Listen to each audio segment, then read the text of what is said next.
Welcome into another episode of Varsity 4. You know, Justin, we have many local high school teams that compete, and the luckiest ones, they even win state championships. But the competition doesn't stop there for the West Nassau cheerleading team. The Warriors, they have also competed and won national and even international competitions as well. I was at practice earlier this week as the Warriors prepare to defend their trophies.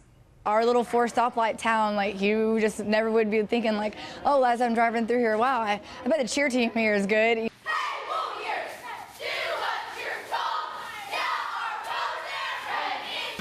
In fact, the West Nassau cheer team isn't just good, it is a dynasty and the best program in Florida high school history. We want to work as hard as we possibly can so that when the time comes, winning is easy. Not that winning is ever easy, but it's easier. Last Friday, the Warriors won the Class 1A medium non-tumbling division state championship, their 14th title and 11th in a row. I feel grateful that I'm able to be a part of such a great program because we come in and day out and we work so hard. So being able to feel that gratitude, it's full circle.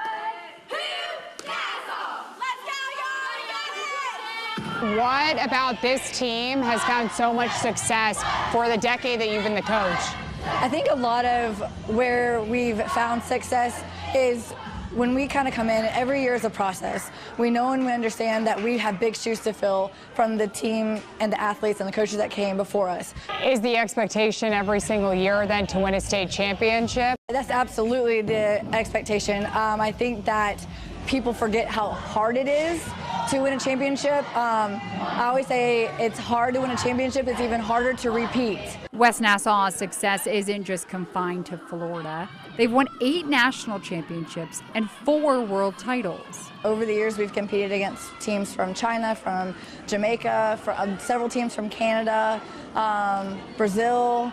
The Warriors are hoping to add even more trophies to the case this week in Orlando as they compete in the National High School Cheerleading Championship, as well as concurrently competing for another international title. Hopefully we can win 4 crowns this year. We're already one state, so we got 3 more to go.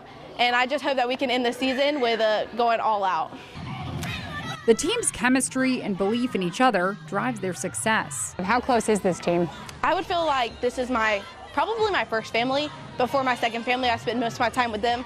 I obviously go to school with them, and we're hanging out even outside of practices. Now 24 Warriors cheerleaders will be among the 25,000 hoping to continue their legacy as one of the best. I'm Alessandra Pompey on Channel 4, the local station. It's just so crazy right now. They're in Orlando this weekend. They're competing for the national and international trophies. Just what a dynasty that they have created in Callahan. Yeah, and when you think about dynasties locally, Bowls swimming, St. John's Country Day girls soccer, Ponte Vedra boys golf. I mean, the list is not really a long one, even though it seems by rattling those off. West Nassau cheerleading team is right there in that mix. They are dominant, 14 state championships. Samantha Beasley has done a fantastic job out there in Callahan year after year after year getting these kids to buy in, and they want to be on that competitive cheer team. They know the legacy that's left before it, and they every year in and out, and they are producing on a national stage, not the state stage, a national stage every year. Fantastic program out there in Callahan. Well, good luck to the Warriors as they try to defend their trophies. But Wednesday was National Signing Day. You know the saying, signed, sealed, delivered. I'm yours. That's what the student athletes are saying yesterday. We had 130 football signees, 193 students signing with the other sports. So a total of 323 local student athletes that will get to continue their careers in college. And it's fantastic. We talk about football all the time, but man, to see these other sports, these athletes, these parents, you don't really know what goes into it. I asked so many kids yesterday, what goes into getting to this moment? And they said, you know, it's great to see us on the field of competition and right here, but this has been a lifelong pursuit. Some of these athletes started competing and practicing when they were 4 and 5 years old. And yesterday was the culmination of that. We're going to continue to see athletes signing throughout this week too. Yesterday was just the first day that they could make it official. I've definitely been really sad about it. I mean, I'm obviously so blessed to be on the team for 4 years, two rings so far, hoping to get a third. But I love this team so much, and it's going to be hard to leave, but it's super exciting to go play at the next level for a coach and a program that I'm really excited to be a part of. It's bittersweet. You know, I'm really excited to get this last season in with all my guys, but at the same time, I'm ready to move up today, so.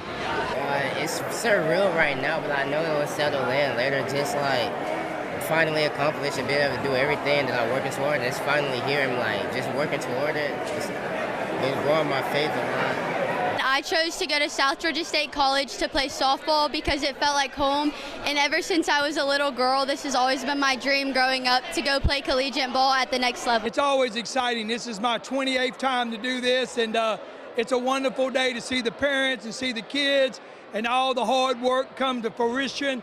It's just a great day. It's one of my favorite days of the year, but it's also kind of sad in some situations because the kids realize I needed to do certain things to get where we are, but there's always hope, and that's why it's a great day.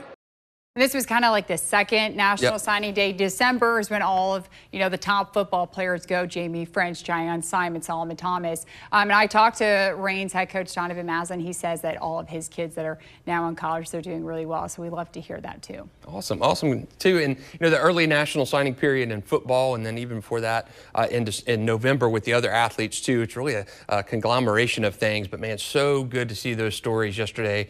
Parents, grandparents, coaches, they take pride in that. I know Marty Lee said that was his favorite day of the year. It's just so exciting to see those kids getting that dream and that opportunity to go to that next level.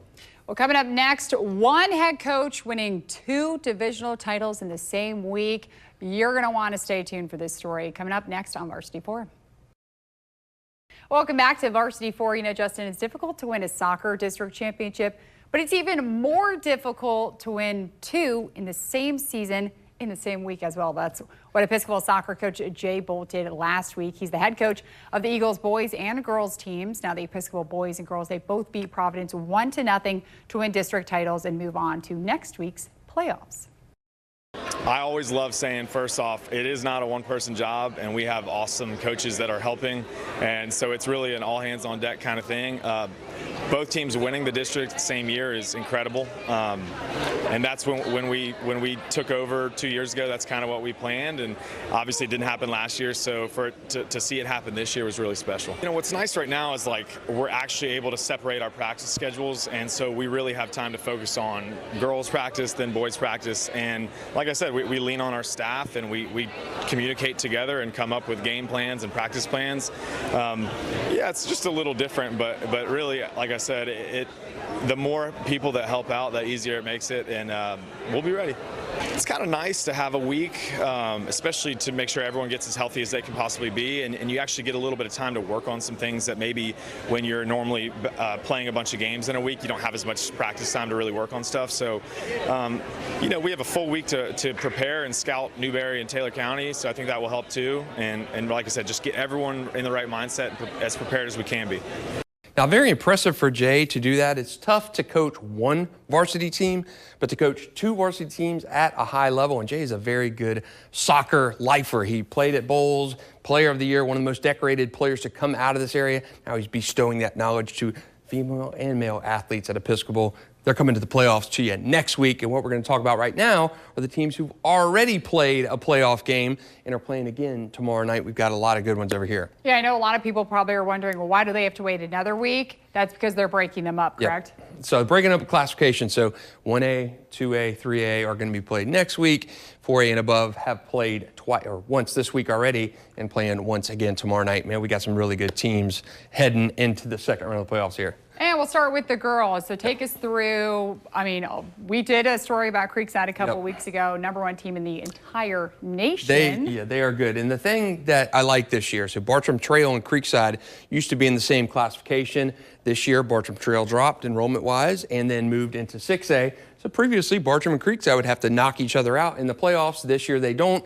Creekside has given up 3 goals all season. I saw Alexi Messick at signing day yesterday, and I kind of joked with a tough one in the opener. They won a big-time shutout in that one. They have scored like 70 goals this season and allowed 3. They are a pick for a repeat state championship, which is fantastic. Creekside, I think, is the best team regardless of classification, not only in our area, but in the state. Bartram Trail in that 6A, really good matchup against Nice coming up tomorrow night. And again, Bartram Trail is a team that's won 3 state championships in a 4-year span, so that is an excellent team too. And then we drop down to 5A Beachside Ponte Vedra. Ponte Vedra coming off a state championship year. They've got Dave Silverberg, one of the best coaches to ever do it in the state, regardless of sport. Beachside in its 3rd year, still making some noise, and I think a good bet in the playoffs. And Bishop Kenny and Stanton, really good teams in 4A2. Bishop Kenny's been ranked a few times, and Stanton this year for us. Okay, well, good luck to all of our girls teams who will be competing. Now let's look at the boys teams. A couple schools have both girls and boys, like Creekside, obviously you see Bartram Trail. Yep, and you know, Mandarin has been our #1 team in our Super 6 all season long and all last season too. Really, really good team. We'll see if Jason Cooley and his team can come over and kind of make that turn. They've had that difficulty getting into that state semifinal round, but they have been fantastic this year. They're battle tested. They got a tough one against Matanzas though coming up on Friday night. Matanzas #4 seed and Mandarin is that #1 seed in the region. So if these teams win Friday, then they're going to the regional finals next week. So, and that's when, like the Episcopals and stuff, 1A, 2A, and 3A teams will start their playoff road next week. That's when we're going to see partial classifications here. Well, good luck to all of our teams. 10 different schools represented behind us. But to make sure to follow us at Sports4Jax on Instagram and Twitter for the latest up-to-date sports news. And you can watch our high school sports show every Thursday at 10:45 p.m. with Justin and I. Well, thank you for watching Varsity 4.